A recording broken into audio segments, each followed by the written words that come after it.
Chapter 1.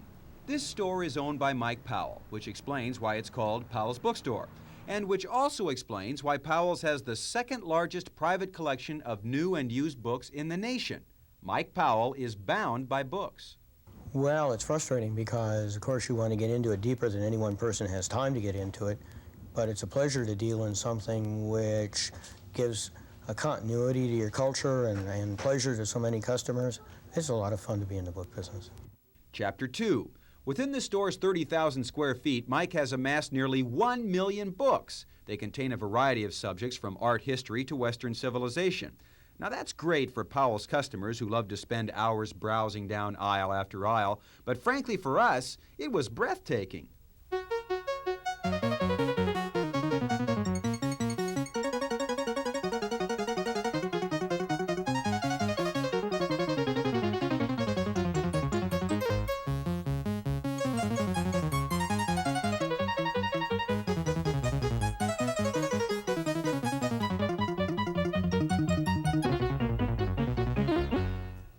Well, that may tell us something about the quantity of books here, but it doesn't tell us much about the quality. Maybe we'd better try another approach. Chapter 3.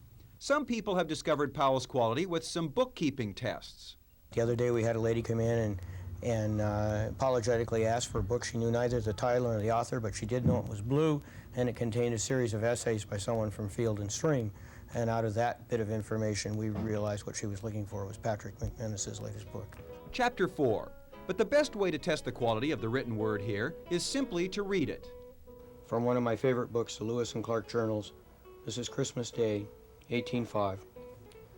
We were awaked at daylight by a discharge of firearms, which was followed by a song from the men, as a compliment to us on the return of Christmas, which we have always been accustomed to observe as a day of rejoicing. After breakfast, we divided our remaining stock of tobacco into 2 parts, one of which we distributed among such of the party as made use of it, making a present of handkerchiefs to the others. The remainder of the day was passed in good spirits, though there was nothing in our situation to excite much gaiety. The rain confined us to the house, and our only luxuries in honor of the season were some poor elk, so much spoiled that we eat it through mere necessity, a few roots, and some spoiled pounded fish. Chapter 5. There's another quality about Powell's, though, that you won't find on the shelves, but most likely will find behind the counter. This is Walter Powell, who got into the book business because he says he wanted to follow in his son's footsteps. And we're all glad he did, especially because of the spirited philosophies he often shares with customers. Look to this day, for it is life, the very life of life. In its brief span occur all the verities and all the realities of your existence, the bliss of growth, the splendor of beauty, the glory of action. For every tomorrow is but a vision, and every yesterday is but a dream, but every today well lived makes every yesterday a dream of happiness and every tomorrow a vision of hope. And that's why I like the bookstore business, because it's got action and growth and pleasure meeting all these fine people. Epilogue. And thanks to fine people like Walter and Mike Powell, more Portland book lovers can look forward to reading happily ever after.